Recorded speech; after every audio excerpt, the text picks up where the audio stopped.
Hey there, my name is Megan and welcome to my channel.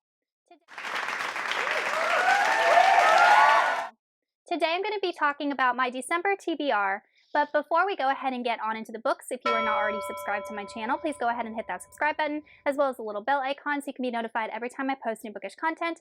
I post new videos every Monday, Thursday, and Saturday, and sometimes other days throughout the week.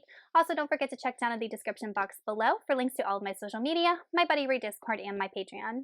So I have 5 books that I want to read in the month of December. I think that 5 is a reasonable goal for me. I have some adult fantasy, some young adult fantasy, and one nonfiction that I would like to finish. The first book is Queen of Air and Darkness by Cassandra Clare. This is the 3rd book in the Dark Artifices series. And the reason that I decided to pick it up is because, number one, I never actually finished the series, and even though it's been about 2 years, and I would like to get to Chain of Iron at some point. But also, I ended up canceling my Script account just because the price kept going up, and I realized I was only listening to like 1, maybe 2 audiobooks with them per month, and I just didn't think like the value for the money was there. So now I'm just forced to get audiobooks from my library, and we all know that libraries have a limited copy of books and audiobooks. So basically my TBR will be affected by the holds that come and go from my library. And this was available on audiobook, so I decided to just pick it up and give it a go. And this is a big book. It's 800 and something pages. It's a 30-hour audiobook. It's a chunker. I started it last night. I'm only on chapter 2. I listened to about an hour. But like I said, we are slowly closing up the story of the Blackthorn family, Julian and Emma, and their, relationship, their romantic relationship being peripetized, as well as what is going on with the fairy court and the contention between the Shadowhunters and the Council and the Downworlders. So I'm glad to finally have another series of hers under my belt so I can move on in her Shadowhunter world.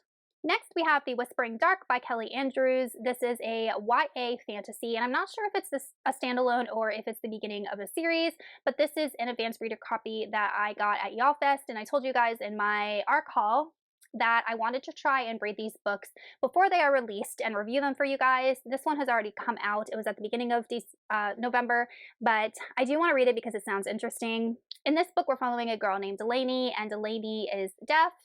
She's had a lot of obstacles to overcome because of this, but eventually she is accepted into this prestigious university. And at this university, they actually teach you how to navigate or travel between these parallel worlds. We also follow another character named Colton, and Colton had a near-death experience when he was 9 years old, and ironically was saved by Delaney.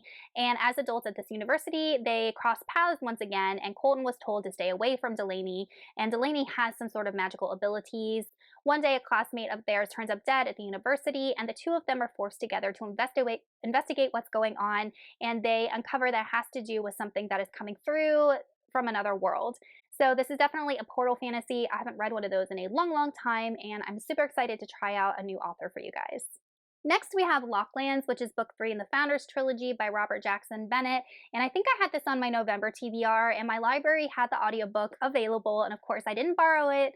So I just checked again last night, and I put a hold on it, so it should become available in December. But this is a series that I really wanted to finish by the end of the year.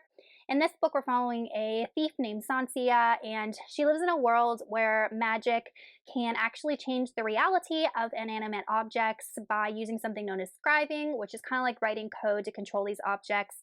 And she was tasked in book 1 with stealing this artifact. She did so, but just discovered that it opened the door to like this whole other issue with ties to the magic system. But in this book, we're following Sansia and Bernice as they are fighting against the antagonist from book 2, which is this entity that uses scribing and this magic to control not only things, but also people. In order to defeat this foe, Sansia and her band of misfits will have to uncover the origins of scribing itself, which leads to the heart of creation of this world. So definitely a complicated plot, definitely a complicated magic system, and I'm super stoked to finally finish up this series. The next book is The Lost Metal by Brandon Sanderson. This is book 7 of the Mistborn series, or book 4 of the second era Mistborn series, and I was gifted this by my friend Andre, so thank you once again. And in this book, we're following Wax, Wayne, Steris, and Marcy as they are continuing to fight against the Set. The Set is a group that was controlled by Wax's late uncle and his sister, and they are following and worshiping this god named Trell, and Trell has ties into the Cosmere, but they are kind of acting erratically. They're trying to destroy a lot of the government in Elendel, and they are trying to infiltrate the Senate and corrupt it. And, Wax and Wayne and Steris and Marasi are trying to thwart their attempts and kind of uncover more about Trell and their motivations for wanting to destroy, the beliefs of Elendel currently. So, very excited to see how Brandon wraps up this series. I really enjoyed the Bands of Mourning. I thought that he developed this cast of characters and their interactions with each other super, super well, and I had a great time reading it, and I'm sure I'll have an awesome time reading this as well. And the last book is a nonfiction book, and it is No One But God by Nabil Qureshi. And this is the same author of Seeking Allah, Finding Jesus, which I read several years ago. I love that book. It's definitely one of my favorite nonfiction books, or favorite, I guess, theological books, if you will. And Nabil Qureshi is a Pakistani American, and his family were devout Muslims, and his father was in the United States Navy, and they're just, they're just, a good family. And it was his personal journey because he was a very strong Muslim and very, very educated in Islam. And it follows his journey as he goes to college and he meets this man, David, who just got out of a 10-year prison sentence and in prison came to know Christ. And he ends up going back to school after he gets out of prison, and he meets Nabil. And through their friendship over years and years and years and countless discussions and Nabil's own journey to compare the two religions, ends up accepting Christ and finding, I don't want to say fault with Islam, but just kind of some inconsistencies with Islam.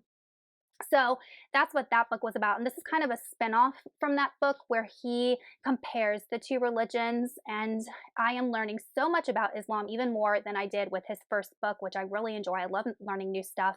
And right now I'm on page, I think, 82. He's just comparing, different things about the two religions. And it's really eye-opening, really interesting. And I think it's even more special because the author, Nabil, passed away from stomach cancer several years ago. So I think these might be the only two books that he had ever written. He might have written more, but he didn't write as many as he could have if he'd lived longer. So it's just more special to read his work, knowing that, his work is limited. So I'm very excited to finish this book. I'm definitely learning a lot. All right, you guys, that is it for my December TBR. Let me know in the comments if you've read any of these books and what you thought of them, and I will see y'all in another video soon. Goodbye!